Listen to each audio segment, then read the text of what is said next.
A guy is reading his paper when his wife walks up behind him and smacks him on the back of the head with a frying pan. He asks, "Oh, what was that for?" She says, "I found a piece of paper in your pocket with Betty Sue written on it." He says, "Geez, honey, remember last week when I went to the track? Betty Sue was the name of the horse I went there to bet on." She shrugs and walks away. 3 days later, he's reading his paper when she walks up behind him and smacks him on the back of the head again with the frying pan. He asks, "What was that for?" She answers, "Your horse called." A woman goes to a prison to visit her husband who has just been sentenced to 40 years in jail. As soon as she enters the visiting room, she hugs him and exclaims with tears in her eyes, "Oh, Roger, 40 years, Roger."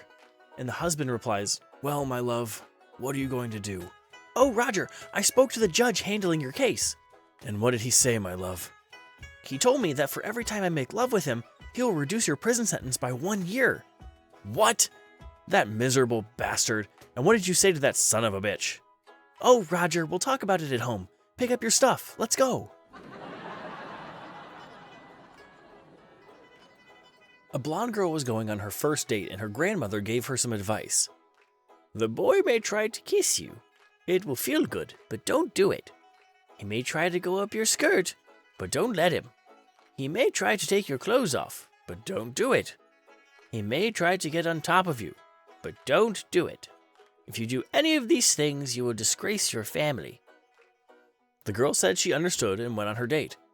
The girl came home about 11 p.m. and her grandmother was waiting for her and said, "Well, did you disgrace the family?" "No," said the girl. "Instead of letting him do those things to me, I did them to him, and now it's his family that's disgraced." Little Larry attended a horse auction with his father.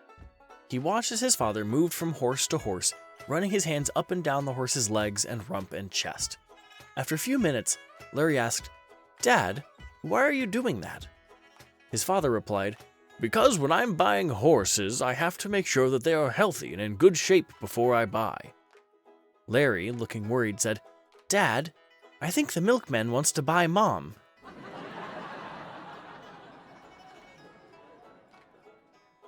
A man went to the hospital to visit his mother-in-law, who was in serious condition. On the way back, the wife, very worried, asks, "So, honey, how's my mom doing?" He replies, "She looks great. She's in good health. She will still live for many years. Next week, she will be released from the hospital and will come and live with us forever." "Wow, that's amazing," says the wife. "But it's very strange, dear. Yesterday, she seemed to be on her deathbed. The doctor said she should have a few days to live." "Well, I don't know how she was yesterday," he replied.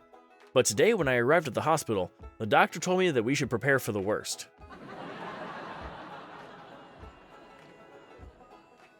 Little Johnny is in class one day, and little Timmy starts laughing. The teacher says, "What's so funny?" He said, "I can see your bra strap." The teacher said, "Don't come back to class for a week." So he got up and walked out.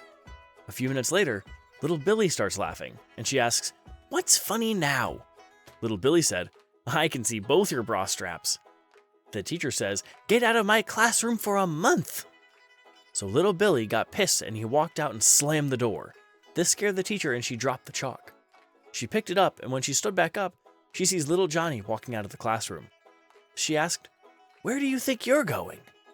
He said, "Well, teacher, after what I saw, I'm done with school for a lifetime."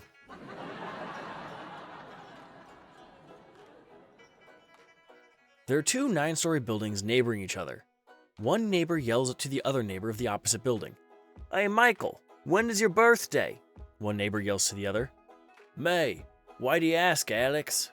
The second neighbor asks in return. "Because I know exactly a gift for you." "Okay, and what will it be?"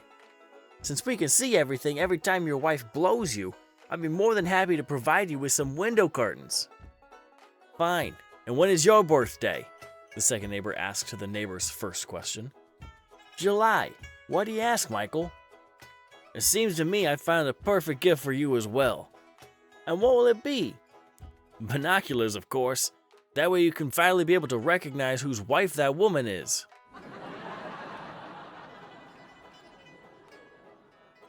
An elderly man walks into a bar in London, orders 3 glasses of beer, and sits in the backyard of the room, drinking a sip out of each one in turn. When he finishes, he comes back to the bar counter and orders 3 more. The bartender asks him, "You know, beer goes flat after I fill it in the glass. It would taste much better if you buy one at a time." The old man replies, "Well, you see, I have 2 brothers. One is in Dubai, the other in Canada, and I'm here in London. When they left home, we promised that we'll drink this way to remember the days when we drank together." The bartender admits this is a nice custom and leaves it there. The old man became a regular in the bar and would always drink the same way. He'd order 3 beers and drink them in turn. One day, he came in and ordered only 2 beers. All the other regulars notice and fall silent. When he comes back to the bar for the second round, the bartender says, "I don't want to intrude on your grief, but I wanted to offer my sincere condolences on your great loss." The old man looks confused for a moment, and then he laughs. "Oh, no," he said. "Everyone's fine. Both my brothers are alive. The only thing is, I've quit drinking."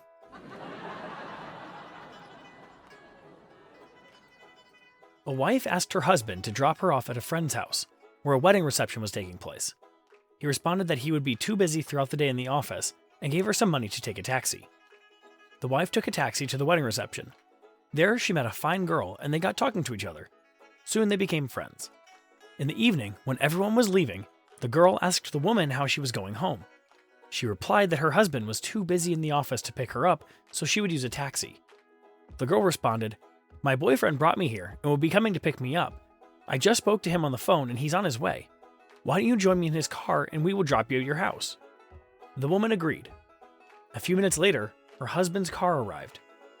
The girl jumped in the front passenger seat of the car and asked the woman to sit in the back seat, which she did, confused and perturbed. Then the girl introduced her new friend to her boyfriend. When the man turned around to greet the woman, he recognized her as his wife. Nothing much was said along the way. He dropped the wife at home first as planned and proceeded to drop the girl at her house. The question now is, if you were the wife, what would you do when your husband returns home? If you were the husband, what would you say to your wife when you return home?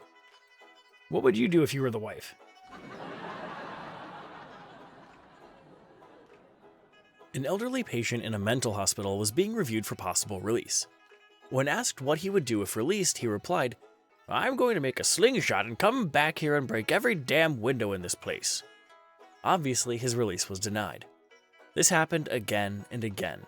His reply was the same. Again, he was turned down.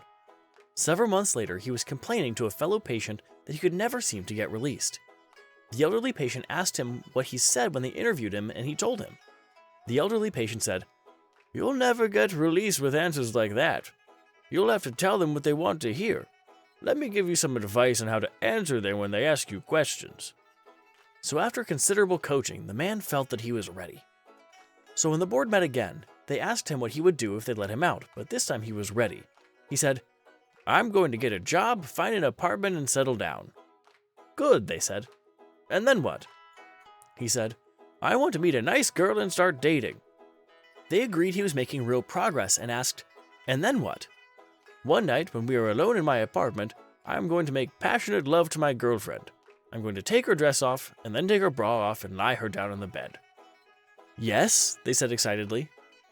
"Then I'm going to gently remove her panties," he continued. The board members were getting really excited now and asked, "Then what are you going to do?" He said, "I'm going to take the elastic out of those panties, make myself a slingshot, come back here and break every damn window in this place."